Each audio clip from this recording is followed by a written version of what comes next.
جنوبی ایشیا کو اگر بین الاقوامی سطح سے دیکھا جائے تو جنوبی ایشیا ویسے تو ایک بہت ہی زرخیز خطہ مانا جاتا ہے، لیکن جب 2025 شروع ہوا تو یہ ایک جنگ کا سال تصور کیا جا رہا تھا، کیونکہ دنیا کے بہت سے علاقوں میں جنگی صورتحال دیکھی گئی، خاص طور پہ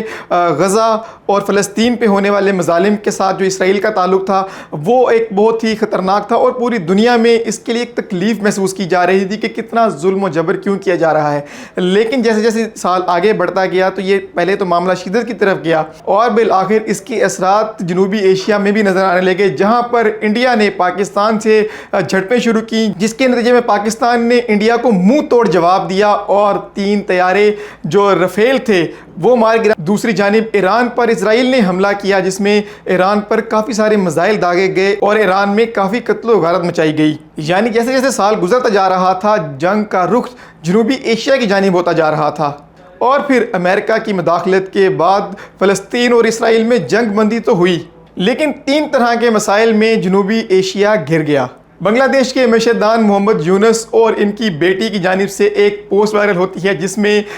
بنگلہ دیش کے نقشے کو دکھایا جاتا ہے، اور بنگلہ دیش کا نقشہ دیکھنے میں کافی بڑا معلوم ہوتا ہے، لیکن نقشے کو غور سے دیکھنے پہ معلوم ہوتا ہے کہ یہ انڈیا کے وہ حصے ہیں جنہیں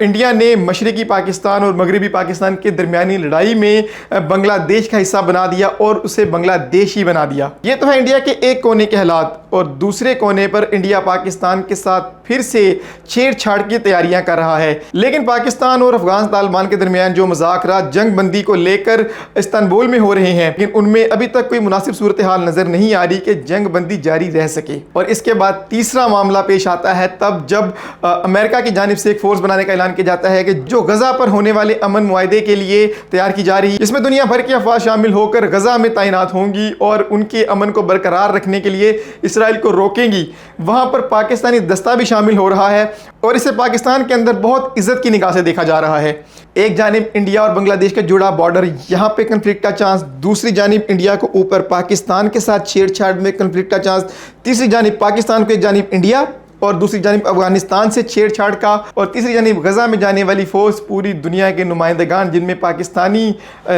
آرمی کے جوان بھی شامل ہوں۔ یہ صورتحال جو کہ کسی اور جگہ کی تھی وہ سب کی سب اٹھا کر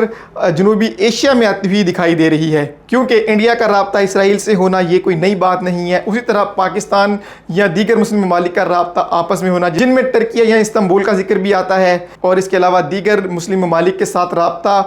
بہتر سطح پر ہونا، یہ سب معاملے کی بگڑتی صورتحال کو پاکستانی پالیسی میکرز کو بھی سوچنا چاہیے اور اس کے لیے کوئی بہتر لاہ عمل اختیار کرنا چاہیے۔